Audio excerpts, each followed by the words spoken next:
जय श्री गणेश। नमस्कार। मैं आचार्य संजय द्विवेदी। मेरे समस्त प्रबुद्ध दर्शकों का मेरे चैनल पे हार्दिक स्वागत है। प्रिय दर्शकों, आज मैं कुंभ राशि का जनवरी 2026 का मासिक राशिफल लेकर आपके सम्मुख उपस्थित हूं। जनवरी माह में जो ग्रहों की स्थितियां हैं तथा जो ग्रहों के परिवर्तन होंगे वो कुंभ राशि के जातकों को कितना अच्छा प्रभाव देने वाले हैं, अच्छे परिणामों की प्राप्ति कराने वाले हैं, अथवा कहीं पर कोई समस्या या अवरोध है तो उसका क्या निवारण है, संपूर्ण विश्लेषण मैं पूर्ण तर्क के साथ करने जा रहा हूं। प्रिय दर्शकों, इस राशिफल को आप अपने लग्न तथा राशि दोनों के अनुसार देख सकते हैं। कुंभ राशि के लिए यदि हम अवलोकन करें तो प्रारंभिक समय से ही राहु का गोचर आपके लग्न में है। राहु अब स्वयं के नक्षत्र में है तो महाबलवान है। शनि भी अत्यंत महत्वपूर्ण स्थिति में आपके धन भाव में गोचर कर रहे हैं, महाबलवान हो रहे हैं, इनका अंश बल बढ़ रहा है, ये मार्गी हो चुके हैं। आपके लिए सप्तम भाव में केतु होंगे, आपके लिए पंचम भाव में गुरुदेव बृहस्पति का गोचर चल रहा है, गुरुदेव वक्री अवस्था में होंगे। आपके एकादश भाव में 4 ग्रहों का योग बना हुआ, जहां पर सूर्य, मंगल, बुध और शुक्राचार्य होंगे।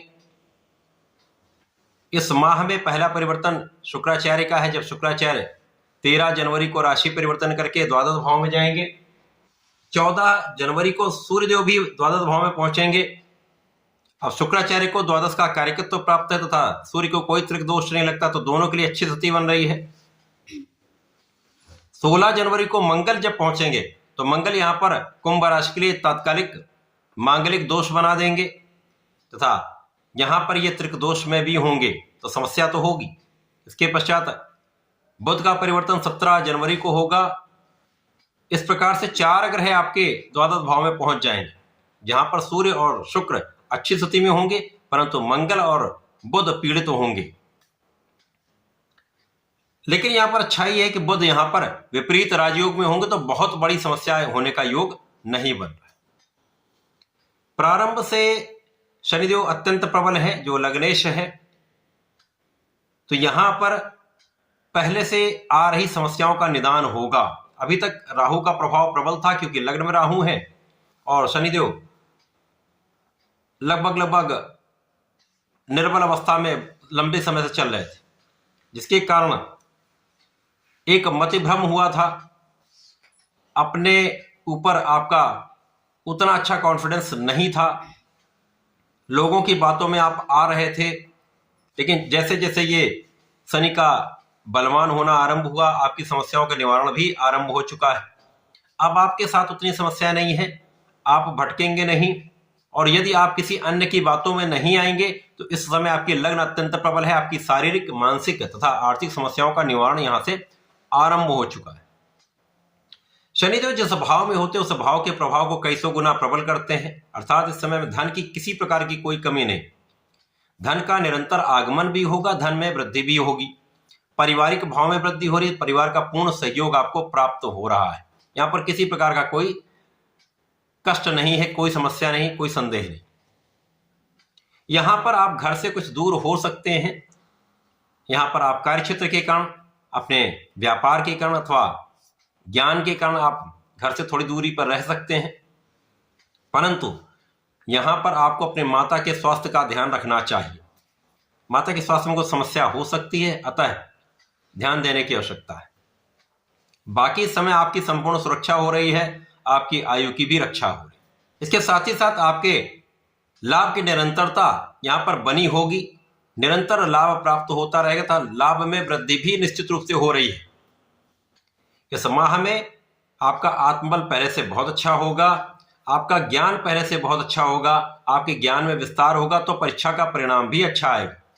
यदि इस समय में आप विचार करके काम करते हैं, विशेष रूप से प्रारंभिक जो 13 जनवरी तक का समय वो आपके लिए बहुत अच्छा है। यहां पर आपकी बुद्धि कुशाग्र रहेगी, आपका ज्ञान विस्तृत रहेगा, आपका धैर्य भी बहुत अच्छा रहेगा, आपके विवेकशीलता का प्रभाव आपके कार्य क्षेत्र पर, आपके पढ़ाई क्षेत्र पर पड़ने वाला है, क्योंकि गुरुदेव बृहस्पति यहां पर विराजमान है। तो दोनों भाव, लाभ का भाव और ज्ञान का भाव दोनों प्रबल हो रहा है। तो यहां पर आप अपने ज्ञान से, अपनी शिक्षा से, अपने बुद्धि बल से आप पूर्ण लाभ लेने वाले हैं। यहां पर पिता का संपूर्ण सहयोग मिलेगा, भाई का संपूर्ण सहयोग मिलता है, परिवार का सहयोग मिलता है, जिसके कारण आप मानसिक रूप से बहुत प्रसन्न रहते हैं तथा बहुत आशान्वित रहते हैं। जब जैसे जैसे ये परिवर्तन होंगे तो यहां पर परिस्थितियां बदलेंगी, परंतु इस समय में आपका भाग्य अत्यंत प्रबल रहेगा। पूरा माह भाग्य का साथ आपको मिलता रहेगा, और जब भाग्य बलवान होता तो समस्याएं कम हो जाती हैं या समस्याओं का निवारण हो जाता है। तो कोई भी कार्य क्षेत्र है आपका, उसमें निरंतरता मिलेगी, धन वृद्धि होगी, लाभ वृद्धि होगी तथा समस्याओं का निवारण होता जाएगा या समस्याएं कम से कम होंगी। जब शुक्राचार्य द्वादश भाव में जाएंगे, इनको कार्यकत्व प्राप्त, तो आपका ऐश्वर्य वैभव धन संपदा में वृद्धि होगी, आपको भूमि भवन वाहन से लाभ मिलेगा। विदेश जाना चाहते हैं या विदेश से संबंधित होकर किसी कार्य में हैं तो एक अच्छा लाभ आपको प्राप्त होगा। और जब 17 जनवरी तक चारों परिवर्तन हो जाएंगे तो यहां पर केवल अपनी आंखों का ध्यान रखें, कुछ मौसम के रोग हो सकते हैं, वहां पर आपको सजग रहने की आवश्यकता है। अपने भोजन पर नियंत्रण, खाने पीने पर नियंत्रण तथा व्यायाम प्राणायाम करेंगे तो समस्याओं से बचते रहेंगे, और मौसम के रोगों से बचने के लिए अपना ध्यान रखें, सावधानी रखेंगे तो समस्या कम हो। जैसे जैसे ये गोचर काल आगे बढ़ेगा, यहां पर पढ़ाई में कोई बड़ी समस्या नहीं होने वाली है, यहां पर भाग्य का साथ भी मिलता रहेगा, परंतु यहां पर जीवन साथी के साथ मतभेद हो सकते हैं, कहीं ना कहीं कुछ क्लेश की संभावना भी दिखती है। इसी प्रकार से यदि साझेदारी में किसी काम में है तो वहां पर बहुत सजग, बहुत सावधान रहना होगा, क्योंकि यहां पर साझेदारी या तो टूटेगी या धोखे की संभावना दिख रही। तो धन हानि से बचने के लिए अपने को सजग रखें, अंधविश्वास किसी पर ना करें।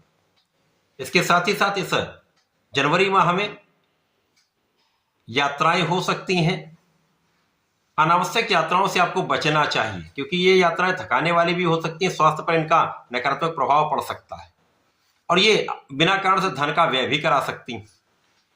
यदि आप धर्म के मार्ग पर रहते हैं, न्यायोचित रहते हैं, तो इस माह में कोई बड़ी समस्या नहीं आएगी, क्योंकि लग्नेश की स्थिति अच्छी है और यहाँ पर गुरुदेव बृहस्पति भी बहुत अच्छी स्थिति में है, जिसके कारण बहुत सारी समस्याओं का निवारण हो रहा है। और जो आप जिन कार्यों के प्रति आप सजग हैं, जिन कार्यों को आप करना चाहते हैं, यदि उसके लिए आप कर्मठ हैं और आपने संपूर्ण प्रयत्न किया तो वो कार्य आपके सिद्ध भी होते जाएंगे। इस समय में केवल गलत संगति से बचें, गलत भोजन से बचें, तो आपकी समस्याएं नहीं होंगी या बहुत कम होंगी। इस पूरे समय में आपको नियमित रूप से भगवान गणपति की आराधना करनी चाहिए, ओम गंग गणपति नमः का नित्य जप करना चाहिए। भगवान भोलेनाथ पर प्रत्येक शनिवार को जलार्चन करें, काले तिल का अर्पण करें तथा नमः शिवाय का 108 बार जप करें। समस्याओं का निवारण भी होगा, रास्ते बनते चले जाएंगे, आपकी इच्छाएं पूर्ण हो जाए। तो ऐसा करके इसका लाभ लें। धन्यवाद, नमस्कार।